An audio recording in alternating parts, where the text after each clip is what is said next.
क्या के किस्से, कोई ऐसा किस्सा भी है जो बाहर का लेकिन बहुत डरावना हो, किसी विदेश का, यूएस यूएस का, कहीं का? भाई बाहर के तो बहुत किस्से हैं। सबसे खतरनाक किस्सा है जर्मनी का। अच्छा। उस पर मूवी बनी है, इस टॉपिक पर, रियल स्टोरी पर बेस्ड। इसका नाम है एग्जॉर्सिज्म ऑफ एमिली रोज। और ये केस जिस लड़की का है ना, उसका नाम है एनिलिसे मिशेल। अच्छा। ये जर्मनी में रहने वाली लड़की थी और बहुत नॉर्मल कहानी है इसकी। बट इसके साथ जो हुआ ना भाई, सुन के मतलब रूह कांप जाएगी। बताओ भाई। 16 साल की एज तक सब कुछ ठीक था भाई, एकदम नॉर्मल घर में सब चल रहा था, पूजा पाठ वगैरह घर वाले बहुत करते थे। कैथोलिक फैमिली थी, धर्म को बहुत मानते थे भाई, फुल पॉजिटिव माहौल था। 16 साल जैसे इस लड़की ने क्रॉस किए भाई, उसके बाद इसके बिहेवियर में इतने सडन चेंजेस आए, घर वाले समझ ही नहीं पाए कि हो क्या रहा है। बैठी रहती एक जगह, दीवारों को घूरती रहती। और लकड़ी के घर तो वही अपने नाखून से लकड़ी को कुरेदती रहती थी भाई, उसकी पूरी उंगलियां खराब हो जाती थी, उसको दर्द का एहसास नहीं होता था। पड़ी रहती थी एक जगह और रात को सो नहीं पाती थी। वो हमेशा माँ बाप को ये बोलती थी कि मेरी, जैसे ही मेरी नींद लगती है, कोई ऐसा लगता है छाती पे आकर बैठ गया है। तो घर वालों को लगा भाई पता नहीं ऐसा क्या हो गया, पहले कभी फैमिली में ऐसा हुआ नहीं था, तो डॉक्टर के पास ले गए। डॉक्टर ने वही बता दिया कि डर है बच्ची को, कुछ नहीं है। ऐसा करके भाई उसका 5 साल इलाज चला। अच्छा। और 5 साल इलाज चलते चलते कोई इम्प्रूवमेंट नहीं आया, लेकिन उसकी हालत बिगड़ती चली गई। एक बार क्या हुआ, ये इस पे डॉक्यूमेंट्री भी बनी हुई है, आप सर्च करोगे ना, उस लड़की की रियल लाइफ के ऊपर एक डॉक्यूमेंट्री बनी है, पूरी चीज़ें एग्जैक्ट बताई हैं। मैं बताता हूँ आपको कि लड़की बैठी हुई थी अपने रूम में, और वर्जिन मैरी की मूर्ति रखते थे वो लोग घर में। तो उसको देख रही थी, देख रही थी, देख रही थी, तो माँ आई कि भाई क्या देख रही है। तो वो जैसी लड़की पलटी, उसकी आंखें पूरी ब्लैक। ये उसकी माँ ने खुद बताया है, स्टेटमेंट दिया है कि हमारी लड़की की आंखें पूरी ब्लैक थी, जस्ट बिल्कुल डीमन की तरह। तो भाई ये वो दिन था कि उनके घर वालों को समझ में आ गया कि कोई बीमारी नहीं है, कुछ और बात है। तो भाई ये ले गए चर्च में। अब वहाँ चर्च वालों ने मना कर दिया भाई कि हम एग्जॉर्सिज्म वगैरह नहीं करेंगे। उसके दो रीज़न थे। क्या चल रहा था कि लोगों में मतलब बहुत फैशन सा आ गया था उस टाइम के एग्जॉर्सिज्म करवाने का। तो लोग, हर कोई क्या कर रहा था कि भाई कुछ भी छोटी मोटी बीमारी हुई तो भाई पहुंच जाते थे एग्जॉर्सिज्म कर दो। उस टाइम फिल्में वगैरह भी आ रही थी बहुत, हम्म। तो लोगों को बड़ा चस्का चढ़ा हुआ था। तो चर्च वाले बोल रहे थे तुमने तो धर्म का मजाक बना दिया, मना कर दिया, भगा दिया कि तुम डॉक्टर को दिखाओ। फिर भी भाई रिक्वेस्ट करी उनसे कि नहीं नहीं, आप प्लीज़ एक बार देख लो हमारी लड़की को, हालत बहुत बिगड़ रही है भाई। वो लड़की चर्च के अंदर आती ही नहीं थी, उसको ले ही नहीं जा पाते थे, उसको खींच खींच के ले आते थे, वो खिंचती नहीं थी लोगों से, जबकि उसकी एज होगी करीब 20 साल की। उस जहाँ जब तक ये घटनाएं चल रही थी, उससे पूछते थे कि क्यों नहीं जाती, तो बोलती कि मैं चर्च की ज़मीन पर मेरे पैर जलते हैं। अच्छा। ओ। तो भाई अब घर वाले ले नहीं आ पा रहे, तो फिर उन्होंने एक जूनियर फादर जो रहते हैं उसको बोला कि यार एक बार आप घर आ जाओ। देख देख के चले आओ, क्योंकि ये जो मेन फादर हैं वो तो इलाज कर ही नहीं रहे हैं, एग्जॉर्सिज्म नहीं कर रहे हैं। तो वो आया, एस्ट्रो नाम था उसका भाई। वो आया जब, तो उसने देखा कि फर्श पर पड़ी हुई है ऐसी बेसुध सी, कुछ नहीं खाया, इसके दांत वूंत पूरे सड़ गए, पूरा चेहरा एकदम अजीब सा हो गया। 5 साल हो गए थे भाई, उसने बिल्कुल, उसकी लाइफ खराब हो चुकी थी। वो उसको देख के खड़ी हो गई। खड़ी होकर उसने खड़े खड़े भाई उसी के सामने पेशाब कर दी। उसके ओ। माँ बाप भी थे, और वो जो एस्ट्रो करके बंदा आया था भाई, वो देख के रह गया।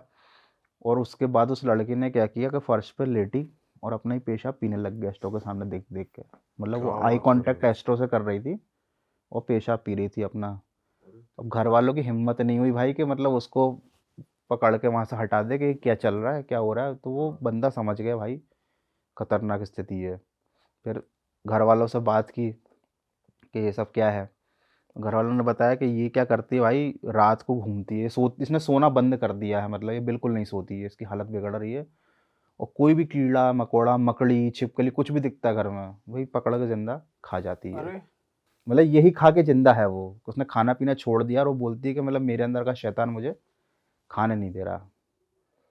तो भाई ये सब देख के तो समझ गया भाई कि मतलब ये डेमोनिक पोजीशन का ओरिजिनल केस है।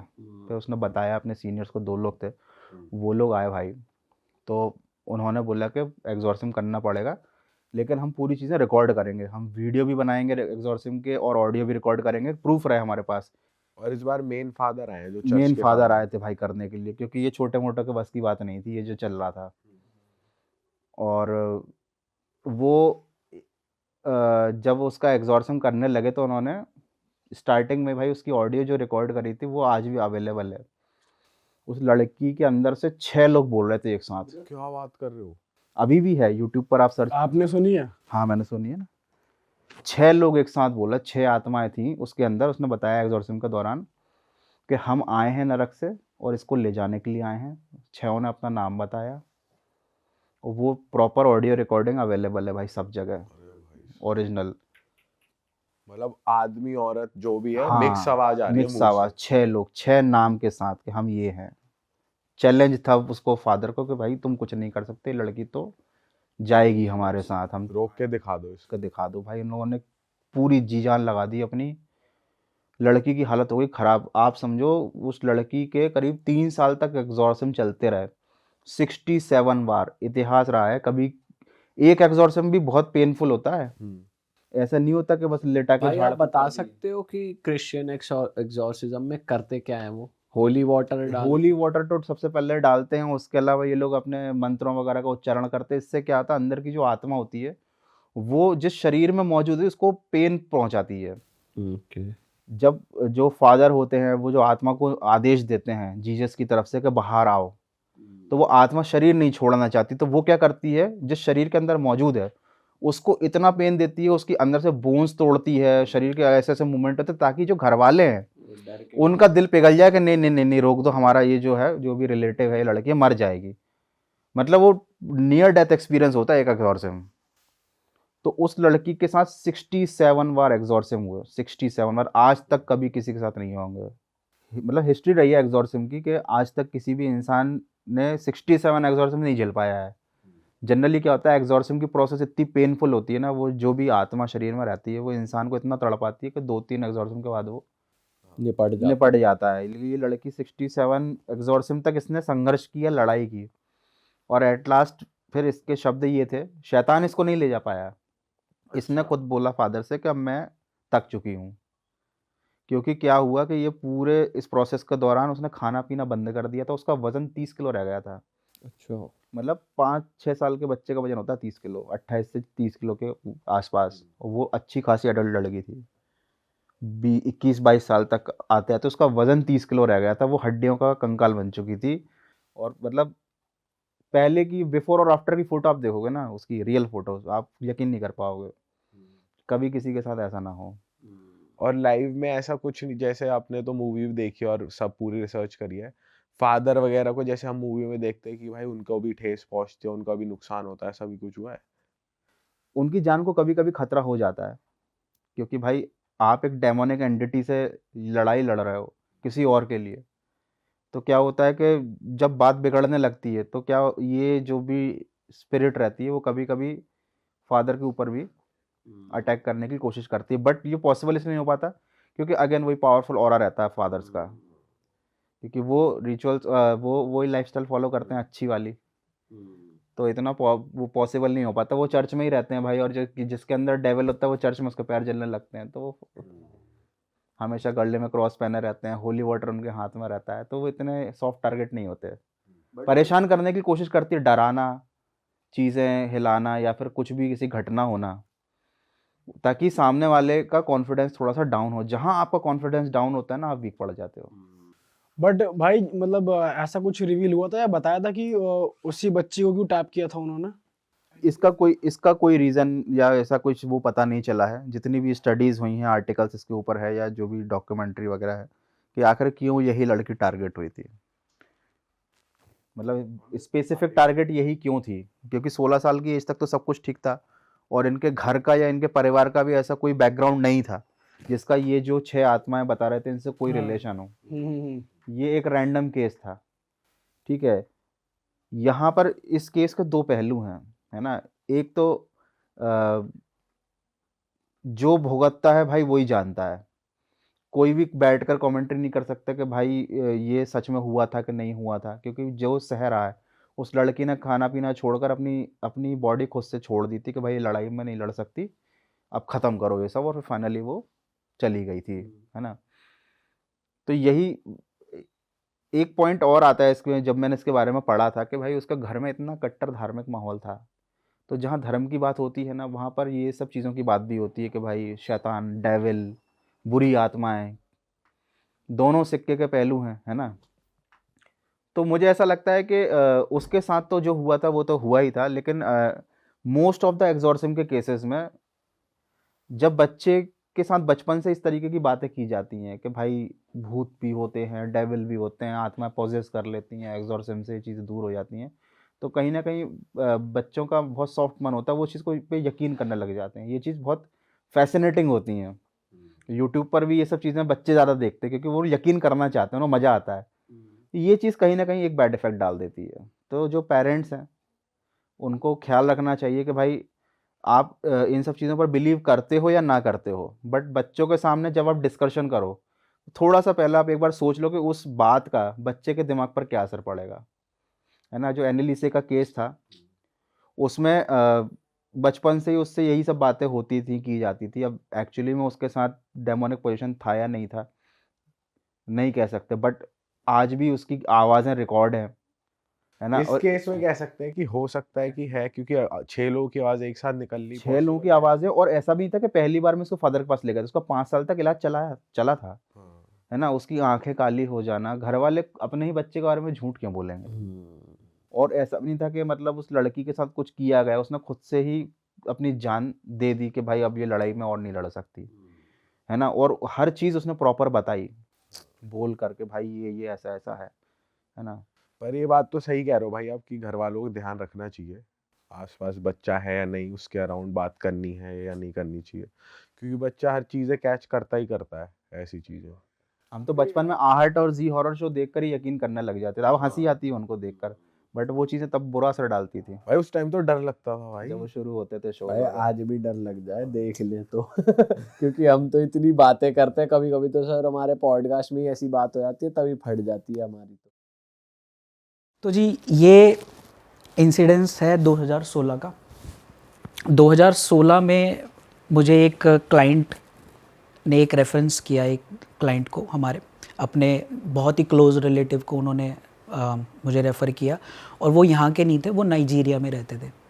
नाइजीरिया में उनका बिज़नेस था इम्पोर्ट एक्सपोर्ट का, तो वहाँ पे वो अपना बिज़नेस कर रहे थे। उन्होंने मुझे कांटेक्ट किया, तो उन्होंने मुझे बताया कि उनकी एक 16 साल की बेटी है जो कि पिछले 2 महीने से बहुत ज़्यादा अब उसका जो है डेंजरस हो गई है।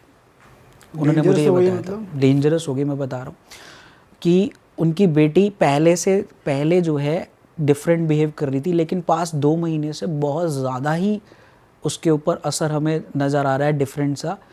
तो उन्होंने बताया कि उसका रूप बदल रहा है। लड़की का रूप बदल रहा है मैंने मतलब? कहा रूप बदल रहा है ऐसे मतलब आप क्या कह रहे हो? मेरे लिए भी ये फर्स्ट टर्मिनोलॉजी थी, रूप बदल रहा है। कह रहे जी उसके जो अनवांटेड हेयर ग्रोथ हो रही है, और उसके एक्स्ट्रा ऑर्डिनरी उसके नाखूनों में पैनापन आ गया है। मतलब अगर जो हमारे नाखूनों में शार्पनेस होती है, उसके नाखून बढ़ रहे हैं, तेज़ी से बढ़ते हैं, और उनमें एक अजब सा पैनापन आ गया, और उसके चेहरे की रंगत सी चेंज हो रही है, आँखों का कलर उसका बदल गया है। जो पहले जो ये ब्लैक पार्ट था उसका वो डिफरेंट हो रहा है। और साथ ही साथ उन्होंने बताया कि वो सूखती जा रही है, मतलब उसके अंदर से जो उसका जो फ्लैश है, ऐसे लग रहा है वो फ्लैश कम हो रहा है और सूखती जा रही है। मैंने कहा और क्या हो रहा है? कह रहे जी उसने, उनका बेटा था, उसके ऊपर भी अटैक कर दिया, उसको भी चोट वोट लग गई है, और हम लोग अब बहुत घबराए और डरे हुए हैं। और उसकी जो है बीच बीच में वो बातें भी जो ऐसी करती है, बहुत डिफरेंट बिहेव करती है, हंसने लग जाती है, थोड़ी सी उसकी वॉइस में भी चेंज आ रहा है, ये आ रहा है। अब जब मैंने ये सब चीज़ सुनी तो मुझे लगा कि ठीक है, एज़ यूजुअल जैसे मैं फ़र्स्ट प्रोसेस तो वो हॉरोस्कोप से ही करता हूँ। तो पहले तो मैंने कहा जी आप पहले उसको हॉरोस्कोप दे दो, पहले तो वो देखें क्या हो रहा है, ग्रह नक्षत्र क्या कह रहे हैं। हॉरोस्कोप देखा तो 2/8 एक्सेस पर राहु केतु नीच का चल रहा था, उसका दशा मुझे कंफर्म कर रही थी कि चीज़ें ख़राब हैं, भाई तंत्र की शिकार हो गई होगी। उस समय मुझे अंदाज़ा नहीं था सिचुएशन की डेंजरस लेवल का और उसके ग्रिम लेवल का। राहु केतु सर अगर नीच का होता तो तंत्र आपके ऊपर आसानी से हो जाता है? बहुत स्ट्रांगली होगा। राहु केतु अगर 2/8 एक्सिस पे, राहु नीच का है, उसकी दशा महादशा चल रही है, राहु अगर 6/12 एक्सिस में बैठा है, तो आपके ऊपर 150 नहीं 200% तंत्र हुआ ही हुआ। आप कभी ना कभी उसकी चपेट में आओगे ही आओगे, बच नहीं पाओगे, ठीक है। तो वो पॉसिबिलिटी सारी रूल आउट हो गई, और नक्षत्र लेवल पे भी वो जिस नक्षत्र में था वहाँ पे मैंने उस समय ध्यान नहीं दिया। मैं यहाँ पे बता देता हूँ, वहाँ पे उस नक्षत्र में जिसमें वो बैठा हुआ था वो एक एनिमल उसका स्पेसिफिक होता है। वो एनिमल मैंने अब, क्योंकि मैं अब जान गया हूँ तो मैं अब बता रहा हूँ, उस समय मैंने ध्यान नहीं दिया था, तो मैं बताऊँगा बाद में, इसको कनेक्ट करूँगा, साइंटिफिकली हर चीज़ कनेक्ट होती है। तो बहरहाल मैंने इसको हल्के में लिया, मैंने कहा ठीक है देख लेंगे कौन है, इतने देख लिए, होगा कोई मसानी वसानी कोई तंत्र क्रिया होगा, पकड़ लेंगे कौन है। मेरे साथ टीम थी तो मैंने जो है, अब कॉन्फिडेंस तो था ही है, तो यही सोचा, मैंने कहा आप एक काम करो, आप लड़की की ना फ़ोटो भेजो, क्योंकि मेरा पहला स्टेप होता है फ़ोटो मंगवाता हूँ मैं। फ़ोटो पे हम इंटेरोगेशन करते हैं और फ़ोटो से पता लगा लेते हैं क्या होता है। आप भी इस टाइम इंडिया में ही थे? हाँ मैं इंडिया में ही था। तो फ़ोटो मैंने जब कहा कि फ़ोटो दे दो, तो उनका, उसके पापा ने बोला सर प्रॉब्लम है। मैंने कहा क्या? कह रहे सर फ़ोटो आ ही नहीं रही है। मैंने कहा फ़ोटो नहीं आ रही है मतलब? कह रहे सर हम किसी भी कैमरे से फ़ोटो खींच रहे हैं, फ़ोटो या तो काली आ रही है या ब्लर आ रही है, उसकी फ़ोटो नहीं आ रही है। अरे भाई साहब, मैंने कहा ये तो पहली बार सुना है भाई, फ़ोटो ना आए किसी की। कह रहे सर मैं आपको भेज दूँ। जब उन्होंने भेजी तो वो जो आई थी वो इतनी ब्लर थी, कुछ नज़र ही नहीं आ रहा था। कह रहे हम आईफोन क्या कोई भी फ़ोन से खींच लो, नहीं आ रही है। मैंने कहा आपके पास इसकी कोई पुरानी फ़ोटो होगी वो भेज दो, जो आपने फैमिली वैमिली की। तो उन्होंने मुझे वो फ़ोटो भेज दी। फिर उसके बाद अब मैंने अपने वो फ़ोटो से हमने इंटेरोगेशन किया, मैंने अपने अघोर को पास भेजा। उन्होंने मुझे कहा कि सर कुछ भी समझ नहीं आ रहा इसमें, तो फ़ोटो में कुछ क्लैरिटी नहीं आ रही हमें कि इस पर है क्या वो क्या। मैंने कहा ठीक है। तो मैंने उसको बोला, मैंने कहा एक काम करते हैं कि एक कॉल रखते हैं, कॉल पे बात करते हैं। तो कॉल मैंने रखी, मैंने कॉल पे लड़की को बुला कर बोला। उस समय वो कुछ बोली नहीं, ज़्यादा बात नहीं करी, और कुछ अजीब अजीब सी बातें करने लग गई इधर उधर की, और उठ के भाग गई, मतलब फ़ोन छोड़ के। उसके पापा कहते कि सर अब क्या करना है आप बताओ। मैंने कहा कोई बात नहीं, एक काम करते हैं, एक वीडियो कॉलिंग करते हैं, ठीक है। तो मेरे जो अघोर थे उन्होंने कहा था आप वीडियो कॉल करो, मैं आपके पास आ जाऊँगा, मैं कैमरे में नहीं आऊँगा, आप बात करना, मैं वॉच करूँगा और मैं इंटरप्रेट कर लूँगा वॉच करके और सुन के कि क्या है क्या नहीं है, फिर हम इसको कर लेंगे। मैंने कहा ठीक है जी। Video calling रखवाई। लड़की ने शर्त रख दी कि वीडियो कॉलिंग मैं अकेले कमरे में अकेले करूँगी बात इनसे, अपने ऐसे नहीं बताऊँगी। मुझे कहा कोई बात नहीं भाई कर ले, क्या दिक्कत है, हो सकता है भाई बच्चा है उसके मन में कोई बात होगी, 16 साल की लड़की है, माँ बाप से नहीं छुपा रही होगी, चलो ठीक है कर लेंगे बात। तो वीडियो कॉल स्टार्ट हुई, मेरे साथ वो बैठ गए जो थे, वो थोड़ा साइड होके बैठे, फेस उनका नहीं आया। तो मैंने उससे धीरे धीरे पहले कंफर्टेबल होने के लिए बात करी, भाई इधर उधर की बात पूछी, सब कुछ पूछा, बताने लगी ये वो। सडनली एकदम से जो है ना, उसने थोड़ा सा फेस उधर करा, तो उसकी शुरुआत से ना एक चीज़ हरकत कर रही थी, मतलब वो ना शुरुआत से ही ना फेस नीचे करके बात कर रही थी। अच्छा। तो मैंने उसको शुरुआत में ही पूछा, मैंने कहा तू बेटा फेस ऊपर उठाना, मुझे तू दिख नहीं रही है। तो क्या था कि उसके बाल ना ऐसे थे, मतलब ऐसे दिख रहा था ये पार्ट, मतलब मैं पूरी तरह से फेस देख नहीं पा रहा था, ये आई दिख रही थी और नोज़ का, और ऐसे जैसे अगर कोई नीचे करके बैठा हो। तो मैं कहा बेटा ऊपर क्यों नहीं कर रही? कह रही मुझे ना शर्म आती है, मैं कंफर्टेबल फील नहीं कर रही हूँ ऐसे। मैंने कहा चल कोई बात नहीं, आगे कर लेगी थोड़ा, मैं इसको, मुझे लगा मैं सेट कर लूँगा, कोई बात नहीं अपने आप ठीक हो जाएगी। नहीं जी, बात वैसे ही करे जा रही थी। अचानक से उसने ना उधर ऐसे मुंह किया, और उसके बाद उसने ऊपर करके जब देखा, जब मेरा उसका फर्स्ट इम्प्रेशन जब मेरे सामने पड़ा ना, तो मैं बहुत ऐसा है जिससा हो गया उसको देखकर, क्योंकि उसके चेहरे पे थोड़े थोड़े हेयर ग्रोन दिख रहे थे मुझे, हेयर ग्रोथ, और साथ ही साथ उसकी आईज़ का कलर जो है ना, जैसे किसी एनिमल का कलर होता है ना, अगर आपने देखा हो कोई बिल्ली या कोई ऐसा जिसका ग्रीनिश और डिफरेंट टोन में उसकी आई थी। शी स्टार्टेड स्माइलिंग और हंसने लगी। मैंने कहा ऐसा बेटा ऐसे हंस क्यों रहे हो, मैंने कोई जोक वोक तो मारा नहीं है आपको, और आपको प्रॉब्लम क्या हो रही है, ये हो रही है। कहती है मैं बहुत परेशान हूँ, मेरे घर वाले मुझसे बहुत डरने लग गए हैं, मुझसे कोई बात नहीं करता है, मेरे पापा मम्मी भी मेरे पास नहीं आते, मुझे ज़्यादातर कमरे में ही रखते हैं, ये वो, मैंने अपने ब्रदर को भी जो है नुकसान पहुंचा दिया, तो मेरा कोई फ्रेंड नहीं है, कुछ नहीं है। मैं कहा बेटा कोई बात नहीं, आप टेंशन मत लो, ये वो। और सडनली जो है बीच बीच में स्माइल करे, बीच बीच में कुछ करे, जो कि ठीक है। मुझे लगा कि पोजेस्ड है तो एबनॉर्मल तो दिख ही रहा था। मेरे साथ बैठे हुए मुझे कह रहे थे आप कंटिन्यू करो, क्योंकि वो कंटिन्यूसली जाप कर रहे थे, वो देखने के लिए उसको अपने जो बोर्ड था उनके पास उस पर लगे हुए थे करने। तो मैंने बात को कंटिन्यू करते हुए आगे करा। तो उसके बाद जो है उसने सडनली बात करना बंद कर दिया एकदम से। मैंने कहा भाई क्या हो गया, बात नहीं करे। उसने कहा, ऐसे बोला श्श्श। मैंने कहा क्या हुआ? उस लड़की ने बोला श्श्श। वो सब सुन रहा है, वो सब जानता है। पहले वो हिंदी में बात कर रही थी, ये जो मैं आपको बोल रहा हूँ मैं हिंदी में नरेट कर रहा हूँ, but she started speaking in a different language, जो कि टूटी फूटी अंग्रेजी थी। अंग्रेजी पूरी क्लियर नहीं थी, टूटी फूटी अंग्रेजी थी। तो उसमें वो बोलना ये चाह रही थी, मैं बार बार रिपीट कर रहा था मतलब। तो मैं समझ पा रहा था वो क्या बोलना चाह रही है, कि वो सब जानता है, वो अभी तुम्हें सुन रहा है, वो तुम्हें देख रहा है, देख भी रहा है। तो ऐसा हु मतलब कौन, ये वो। तो उसने क्या किया, उसने ऐसे कैमरे को पलटा दिया और जो उसने मुझे दिखाया वहाँ एक बेड था, बेड पे वही लड़की लेटी हुई सो रही थी जो आपसे बात कर रही थी। जी, क्या बात कर रही है? वो लेटी हुई सो रही थी। और जब मेरी तरफ कैमरा उसने वापस किया तो उसके बाद इतनी तेज़ लगा के हंसी, एंड उसने सिंपल कहा कि अब पता लगा, मैं इधर देखूं, मैं उधर देखूं, कहाँ देखूं, मतलब मैंने सामने देखा। मैंने कहा मैन व्हाट इज़ दिस। उसके बाद उसने तुरंत अपनी ऐसी एक उंगली काटी, उसमें से ब्लड निकला, उसने उसको चूसा और उसने पकड़ के एक जोर से मुक्का मारा अपनी राइट थाई पे। लड़की ने हाँ। राइट थाई पे मुक्का मारा, और जैसे ही उसने मुक्का मारा मेरी चीख निकली। मतलब ऐसा लगा कि मेरे यहाँ पे दर्द हुआ है, कुछ हिट किया है और पुश सा है। इतने में मैं बस क्या संभलता क्या नहीं करता, मेरे साथ जो और बैठे थे उन्होंने कहा डॉक्टर साहब वीडियो कॉल बंद कर दो, तुरंत बंद कर दो, फटाफट बंद करो। मेरे हाथ पे ऐसे कैमरा, वो फ़ोन भी गिर गया और वीडियो कॉल हमने उसी समय क्लोज करी और उस कॉल को मैंने उसी समय एंड कर दिया। ये मेरे एक्सपीरियंस ज़िंदगी का ऐसा था पहले, जो मैंने कभी ना सोचा था ना मैंने देखा था। वो क्या था मुझे नहीं पता, वो उसने इल्यूजन क्रिएट किया, हमारी आंखों का भ्रम क्रिएट किया, या क्या किया उस ताकत ने, बट जो मैंने देखा वो आउट ऑफ वर्ड था। पर आपके साथ जो अघोरी थे उन्होंने बताया कि क्या, अगर एंटिटी है तो क्या है? अब वही मैं बता रहा हूँ। अब मैंने उनसे पूछा, मैंने कहा महाराज क्या है ये, क्या चीज़ है? उनको खुद नहीं क्लैरिटी आई कि ये क्या चीज़ है।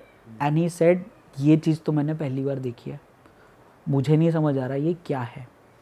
ठीक है, और आप जो है इसको, सर मैं तो कहूँगा कि आप इस केस को मत लो, और आप जो है दूसरी दुनिया में बात कर लो अगर आपको करनी है तो। दूसरी दुनिया क्या होता है? मतलब वो मेरे जो जितने भी कॉन्टैक्ट्स, जितने भी बाहर के इंडिया के बाहर के कॉन्टैक्ट कॉन्टैक्ट्स थे, तो आप वहाँ बात करके देख लो। मैं तो हम तो नहीं कर पाएंगे, क्योंकि मैंने इतनी देर में सब कुछ टटोल कर देख लिया, मुझे नहीं समझ आ रहा ये क्या चीज़ है, क्योंकि हमारे उसमें नहीं आ रही है ये कुछ भी कि भाई इसके ऊपर कोई प्रेत है, कोई क्या है क्या नहीं है ज़रूर, लेकिन मतलब ऐसी एंटिटी है जिसके बारे में इनको भी नहीं पता, ना वो पिशाच है ना कुछ है, जिसके ट्रेड्स पता हो, कुछ भी नहीं समझ आया कि ये हुआ। सबसे पहले तो वो जो चीज़ उसने दिखा दी वो ही आंखें फाड़ने वाली थी कि ये मतलब है क्या चीज़ यार, हमने तो पहली बार देखा है। तो उन्होंने कहा भाई मैं तो, और मैं आपको कहूँगा आप भी इससे दूर रह लो, इसी में भलाई है। पहले तो मैंने जी उनके पेरेंट्स, उसके फादर का फ़ोन आता रहा, मैं एक दिन तो अवॉइड करता रहा, मैं उठाया नहीं।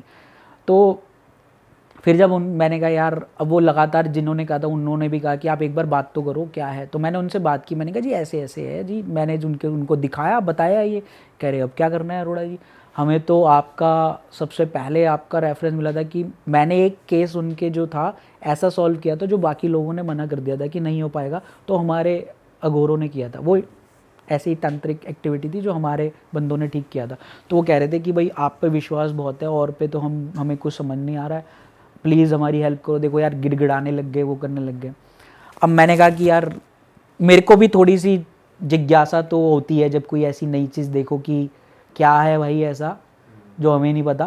उन्हें क्या नई आ गई चीज़। तो सर इन केस में आप रिसर्च करते हो, जैसे सिंस आपका साइंटिस्ट वाला बैकग्राउंड रहा है, तो आप इंटरनेट पे जाते हो या फिर लोगों से बात करते हो, क्या करते हो? देखो ऐसी चीज़ अब इंटरनेट पे तो मिलेगी नहीं, क्योंकि गूगल में हर चीज़ तो अवेलेबल नहीं है। अब इसको करने के लिए तभी उसने कहा ना कि अब इस वर्ड ने तो मना कर दिया यहाँ पर, अब एक बार दूसरे वर्ड से भी बात करते हैं। तो मेरे को था कि यार पता तो करना है क्या चीज़ है इसके बारे में, जब वो भी इतना कर रहे हैं। तो मैं 2015 में मैं लंदन में पोस्टेड था अपनी कंपनी की तरफ से। वहाँ मैंने एक ऑकल्ट सेमिनार अटेंड किया था। ऑकल्ट सेमिनार में जब वहाँ पे मेरी एक शैमन से मुलाकात हुई थी, तो वो शैमन लेडी जो थी वो बेल्जियन थी। शैमन क्या होता है सर? तो शैमन जो है एक शैमनिज्म करके एक कॉन्सेप्ट है, ट्रेडिशन है, जिसमें ये शैमन्स जो होते हैं ये इनिशिएट किए जाते हैं शैमन्स में। ये शैमन्स जो होते हैं ये बिलीव करते हैं कि एक तो ये घोस्ट से भी, लिविंग और डेड दोनों से कनेक्ट करके आपको जो भी प्रॉब्लम्स होती है ये स्पिरिट से बात करके पता लगा लेते हैं। या तो स्पिरिट है उससे भी कर लेंगे, और अगर बंदा लिविंग है उससे भी इंटरोगेट कर लेते हैं ये शैमन। प्रॉब्लम क्या है, प्रॉब्लम क्या है, क्यों आ रही है, demand क्या है, कर क्यों रखा है। possess कर रहा है। उनकी पावर बहुत स्ट्रांग है शैमन्स की। ये सर मीडियमशिप जो करते हैं वही वाली चीज़ है? मीडियमशिप जो करते हैं, जो स्पिरिट से कनेक्ट कर लेते हैं। मीडिएटर्स होते हैं जो ये शैमन्स होते हैं, इनको प्रॉपरली इनिशिएट होते हैं। तो वो बेल्जियन लड़की थी जो शैमन इनिशिएशन कर रखा था जिसने। बिचौलिए हो गए ये भूत के। हाँ आप ये कह सकते हो इनकी भाषा में, हमारी भाषा में, कि ये भूत के बिचौलिए हैं। तो जहाँ ये कुछ करेंगे नहीं, हमें लाके खबर दे देंगे कि भाई ये बंदा बात है, ये चीज़ है। तो मैंने उसको बताया ये केस, वैसे ही मेरी बात हुई। तो वहाँ पे जो मेरा इंडियन कॉन्टैक्ट था, मैंने उसके थ्रू उससे बात करी। तो मैंने उसको बताया कि this is the case and they are very professional, everybody works for money, ठीक है। और मनी लेना कोई बड़ी बुरी बात भी नहीं है, कोई ऐसी प्रॉब्लम भी नहीं है। तो मैंने उसको समझाया कि ये प्रॉब्लम है। उसने कहा no problem, I will interrogate, तुम बस मेरे को उसकी फ़ोटो दे दो। तो जो मेरे पास ओल्ड फ़ोटो थी मैंने वो पकड़ा दी। उसने कहा आई will interrogate and I will let you know. तो उसने मेरे को जब वापस लौट के बताया, तब उसने मुझे कहानी बताई कि इसके ऊपर है क्या। तो उसने मुझे कहा कि इसके ऊपर जो है एक अफ्रीकन तंत्र किया गया है, अफ्रीकन जो है इसके ऊपर विच क्राफ्ट किया गया है, वो भी वैम्पायर विच क्राफ्ट किया गया है, जिसे कहते हैं गोएटी, ठीक है। उसका नाम था गोएटी, और गोएटी किया गया है इस पे। और इसमें जो स्पिरिट होती है वो एनिमल स्किन, कोई सी भी एनिमल स्किन को अपने ऊपर धारण कर लेती है और एनिमल स्किन में घूमती है। उसको वहाँ पे ये बोलते हैं डेड स्किन वॉकर्स भी बोलते हैं।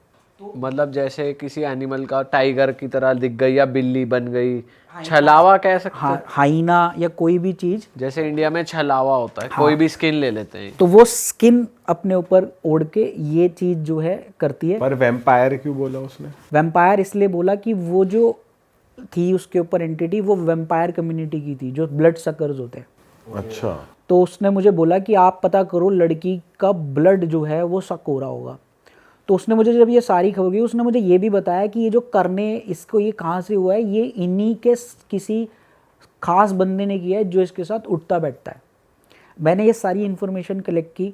फिर मैंने इसके ऊपर, जैसा तुमने कहा दीपक, मैंने इसके ऊपर फिर रिसर्च किया कि अब इन्फॉर्मेशन अब आया था डाटा, अब इस डाटा को प्रोसेस करना था मुझे अपने पास। तो मैंने उस डाटा को पूरा प्रोसेस किया और उसके ऊपर काफ़ी खबर निकाली। फिर मैंने उनसे इस बारे में बात करी। तब उन्होंने, पहले तो बताया नहीं था, अब उन्होंने मुझे बताया कि एक्चुअली कहानी क्या है। तो उन्होंने मुझे ये भी बताया, वैम्प जब किसी के ऊपर होता है ना, जब किसी के ऊपर वैम्पायर विचक्राफ्ट होता है, तो उसकी एक खास पहचान है कि वो बंदे का HB गिर जाता है, हेमोग्लोबिन, उसका ब्लड जो है ख़त्म होने लग जाता है। तो उस लड़की को यूनिट्स चढ़ा करते थे। तो एकदम से ड्रॉप आता है, ऐसा होता है? ग्रेजुअली? ग्रेजुअली, एकदम से नहीं आता, ग्रेजुअली। तो कह रहे कि हम पिछले लास्ट 20-25 डेज से इसका हम HB जब चेक कराया, हमने मेडिकल टेस्ट कराए, तो इसका HB 7 तक गिर गया था। तो हमने इसको यूनिट्स भी चढ़े हैं, इसको ब्लड इसका कम हो रहा है, ठीक है। और वो ये भी बताते थे कि उनके घर में ना चमगादड़ आसपास बहुत घूमने लग गए हैं। कुछ तो उनके घर के ऊपर भी आके बैठ जाते हैं। पर वैम्पायर के लिए सर कहा जाता है कि ये बस सिर्फ, मतलब ऐसा कुछ नहीं है, चीज़ एग्जिस्ट करती थी या ऐसा कुछ था, मतलब कुछ आता नहीं कोई प्रमाण इसका कि वैम्पायर्स एग्जिस्ट सर करते प्रमाण तो ऐसी, देखो कोई भी चीज़ जो दिखती नहीं इसका मतलब ये नहीं है वो है नहीं है। प्रमाण तो तब मिलेगा जब जो भोग रहा होता है, प्रमाण वहाँ से मिलता है। मैंने कौन सा इससे पहले ये चीज़ देखी थी कभी ज़िंदगी में? 16 से पहले ना मैंने कभी एनकाउंटर किया ना कुछ किया। आज तक तो यही देखते थे, जिन चिपट गए ज़्यादा से ज़्यादा कोई मसानी हो गया होगा, ये जो तंत्र वंत्र होता है उनको तो हम भी पहली बार सुन रहे हैं अपने पॉडकास्ट पे कि वैम्पायर का हाँ, कुछ तो है। वो आपको मैं इसकी अगर अब आप इसको ढूंढना चालू करो ना, तंजानिया, कोंगो, नाइजीरिया के आसपास, नाइजीरिया के पास जो है साथ में लगा हुआ है बेनिन, लागोस से थोड़ी दूरी पे है बेनिन, बेनिन के साथ है टोगो, टोगो में लगती है फेटिश मार्केट, ठीक है। और इस फेटिश मार्केट में बाजार लगता है हड्डियों से लेकर सब कुछ, ऐसे आपको किस पे करना है आप बताओ, बंदर का सर, क्रोकोडाइल से लेकर किसका ह्यूमन तक का भी वो दे देते हैं। ये तो सर काफी ब्लॉगर्स ने भी कवर करा है, ब्लैक मैजिक मार्केट वो लगती पूरा है बना हुआ पूरी। है। अब इसका यहाँ पे लिंक कहाँ पे आ रहा था, वो जो बंदा है जो ये हमारी क्लाइंट था, पार्टी थी, उसने बताया कि सर मैं जो है आज से कुछ, मैंने जो है यहाँ पे एक नया बिजनेस स्टार्ट किया था, यहीं पे एक अपने इंडियन बंदा था उसके साथ मैंने स्टार्ट किया था, और वो बंदा जो है उसका बेटा जो था उसके नाम पे बिजनेस था, उस बेटे ने लव मैरिज की थी वहाँ के लोकल नाइजीरियन लड़की से, और वो लड़की थी वहाँ की बेनिन की। कह रहा सूनर और लेटर क्या हुआ कि बिजनेस में हमें पता लगा कि ये हमारे साथ धोखा कर रहा है, गबन कर रहा है लड़का, तो उन्होंने वो बिजनेस रिलेशन उसके साथ टाई अप ख़त्म कर दिए, काफ़ी लड़ाई और झगड़ा भी हुआ, और उन्होंने सारा बिजनेस अपने पास लेके उसको निकाल दिया। इससे खार खा के उस लेडी ने, जो उसकी वो थी जो वहाँ की थी, उसने ये वहाँ पे चलाया था। ओ ठीक है जी। तो वहाँ पे कुछ नाजो कम्युनिटी थी, वो ये नाजो कम्युनिटी ही करती थी ये टाइप का जो वैम्पायर विचक्राफ्ट करते थे। तो ये सारी चीज़ें खबर जब अब क्लियर हो गया कि ये सब क्या है, अब मुद्दा आता था कि इसको हटाए कौन। अब मैं यहाँ पे थोड़ी स्टोरी को ये भी बताता हूँ आपको कि इस दौरान क्या हो रहा था कि मेरी लेग का पेन बढ़ रहा था, जो मैंने आपको डे बाय बताया, day day by day, with in कुछ डेज के अंदर मेरी लेग का पेन सिवियर, धीरे धीरे बढ़ते बढ़ते सिवियर होने का। पहले तो मैं खुद ही फ्लेक्सॉन और ये सब खाता रहा कि चलो यार मसल पुल होगा, कुछ होगा, जबकि कुछ था नहीं। धीरे धीरे पेन ना सिवियर, जो उसने मैंने बताया था ना मुक्का मारा था अपनी लेग पे और मेरे को हुआ था, उस समय तो नहीं, बाद में मेरा पेन धीरे धीरे बहुत सिवियर बढ़ने लग गया था। अब मैं उनके साथ कांटेक्ट में भी था, तो अब उन्होंने कहा कि भाई आप बचा लो बस लड़की को, पैसा आप जो बोलो जितना बोलो जो है, मुझे पैसे की परवाह नहीं है, आप बस लड़की बचनी चाहिए। तो उसी शैमन ने मुझे बताया कि उनके यहाँ पर एक अफ्रीकन तंजानिया का बंदा था, जांडे प्रैक्टिशनर था। कह रहा वो जांडे प्रैक्टिशनर है, वो इस चीज़ को वही संभाल सकता है। वो यहाँ पे मुझे पता लगा कि the word tiger spirit initiation, अच्छा इसको हटाने का एक ही तरीका है कि हम इससे पावरफुल टाइगर स्पिरिट इनिशिएशन करें। तो टाइगर स्पिरिट इनिशिएशन ये है कि टाइगर्स जो हैं वो सबसे पावरफुल तो हैं ही है, साथ ही साथ सबसे पावरफुल स्पिरिट होती है, जिनको ये लोग जो है ऑक्यूपाई करके कब्जे में कर लेते हैं, और वो जो है हीलिंग और हटाने और करने के लिए इन सबको यूज़ में आती है। तो ये स्पिरिट वो होती है बेसिकली जो टाइगर्स मर जाते हैं फिर। हाँ, उनकी आत्मा। और वो हाईली स्पिरिचुअल पावर्स के साथ उसको इग्नाइट करते हैं, और फिर वो उसको जो है दूसरे बंदे को हील करने के लिए यूज़ करते हैं। टाइगर स्पिरिट इनिशिएशन किया जाता है, और वो बहुत रेयर केसेस में करते हैं, ऐसे सब पे नहीं कर देते। जब केसेस बहुत ख़राब हो, और जो मैंने आपको बताया था कि this was dead skin walker, जो किसी एनिमल का लेके मैं आपको बताया था ना, उसके नखून पैने हो रहे हैं, तो वो सारे ट्रेड्स उसके ऊपर ऐसे ही आ रहे थे जैसे कोई जानवर हो। तो मैंने कहा जी अब क्या है, what is the process, how to do it. तो उसने कहा जी इनको एक बंदे को यहाँ से और एक बंदे को हमारे साथ, इन दोनों को वो वहीं पे रहते थे, वहाँ से फ्लाई करवाना पड़ेगा नाइजीरिया उनके पास, और सामान सारा आएगा घाना से जो इसमें यूज़ हो जाएगा। उन्होंने कहा आप भी आ जाओ, हम आपकी भी करवा देते हैं। मैंने कहा मैं नहीं आ सकता भाई, मेरी टांग का बुरा हाल हो रखा है, रोज़ दिन प्रतिदिन बढ़ रही है, मैं इधर डॉक्टरों को दिखाए जा रहा हूँ, एक्सरे हो गया, सब कुछ हो गया, कुछ नहीं निकल के आ रहा, सब वही मसल्स को और उसकी दवाइयाँ दे रहे हैं, वो लीनी लगाओ, ये लगाओ, वो लगाओ। मेरी पेन हद से ज़्यादा बढ़ रही थी। अब इस दौरान वो लोग, क्योंकि ये काम जल्दी करना था, तो उसने अपनी जो फ़ीस थी वो डिमांड कर दी थी कि भाई मुझे ये हटाने के लिए फ़ीस चाहिए। अच्छा ओके, एवरीथिंग वाज डन। वो लोग दोनों फ्लाई किए, उसके बाद उन्होंने वहाँ पे उस चीज़ का इनिशिएशन किया। अब मैं तो वहाँ था नहीं, लेकिन मैंने उसके फादर से पूछा भाई कैसे किया, क्या किया, वो मुझे बताओ। तो वो जो प्रोसेस थी वो उन्होंने बताया। उन्होंने लड़की को रूम में एक पहले तो उस रूम को उन्होंने पूरा इनिशिएट किया, अंदर वाइट चादर पूरी बिछवाई गई और वाइट चादर बिछाई गई और एक खिड़की के बाहर एक बड़ा मिरर लगवा दिया गया, टेम्परेरी मिरर खड़ा कर दिया गया। वो बता रहा हूँ कि क्या है, वाइट पूरी उसने चादर बिछाई, सब कुछ सेटअप किया। उस बंदे ने अंदर जाके कह रहा 2 घंटे तक तो जो हमें पता वो अंदर कमरे में क्या करता रहा, लेकिन बाद में हमें जब देखा तो अंदर उसने इतने सब कुछ जो सामान घाना से आया था, उसमें हड्डियाँ थी, टाइगर स्किन की कुछ डॉल्स बनी हुई थी, ठीक है, कुछ चीज़ें उसने सारा सेटअप अंदर किया।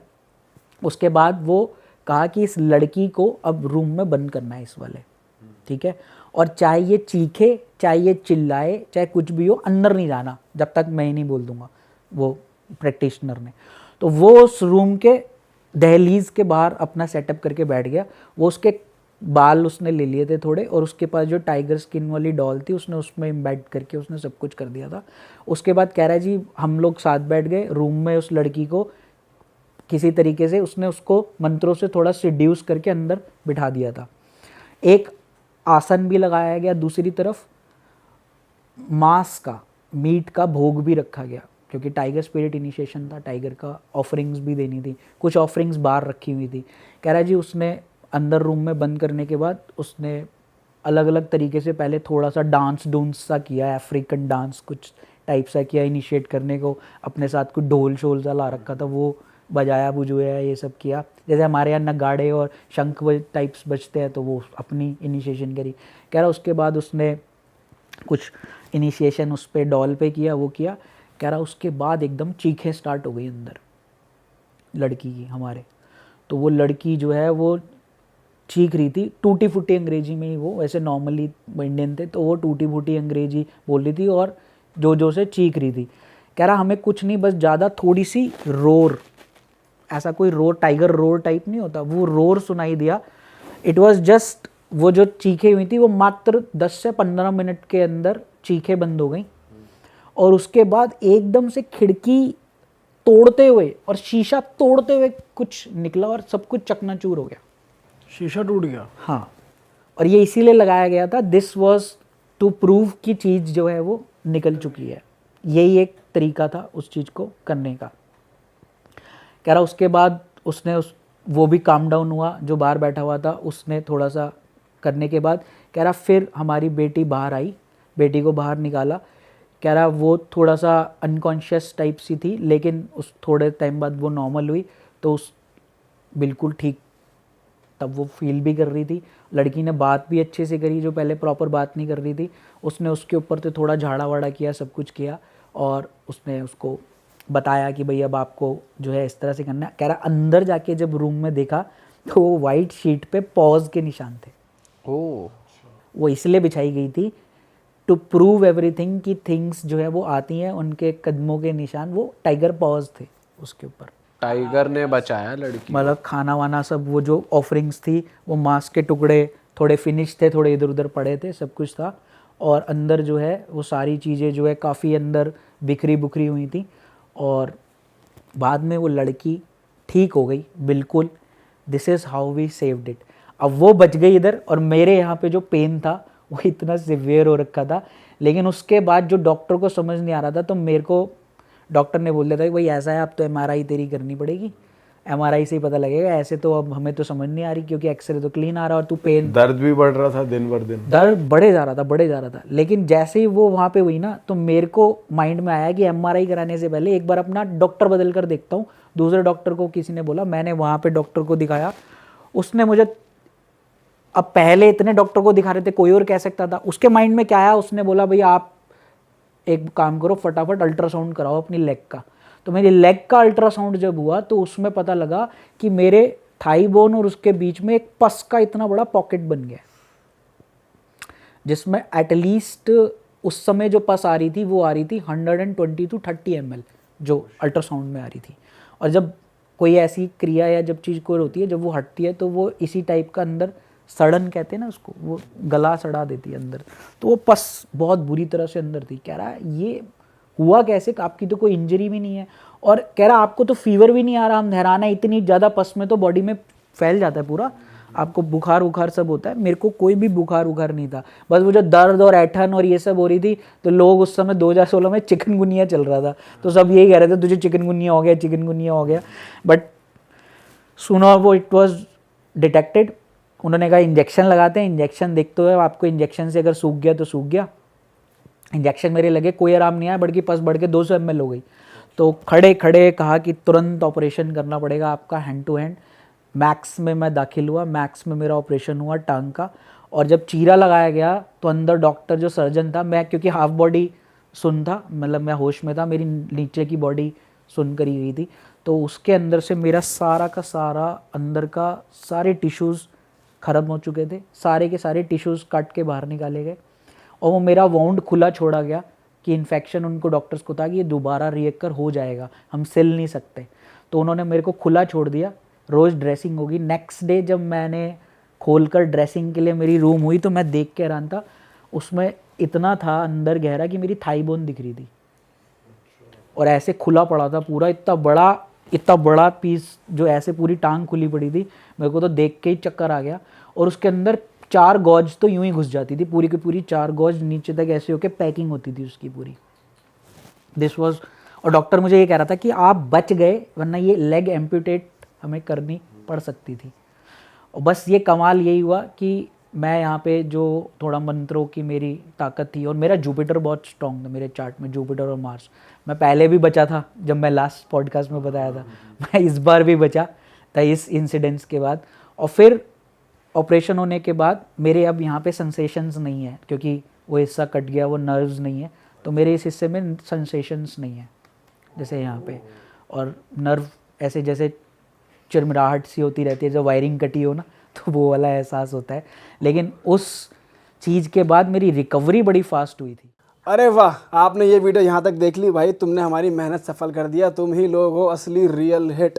और अगर आपको बहुत मज़ा आ रहा है ऐसी क्लिप्स में, ऐसी वीडियोस में, तो फटाफट जाइए प्लेलिस्ट पे बिंज वॉच कीजिए और सारी वीडियोस देख डालो और मौज काटो। That is it. हम मिलेंगे नए पॉडकास्ट में, नई क्लिप में। Till then bye bye, see you, take care, do subscribe.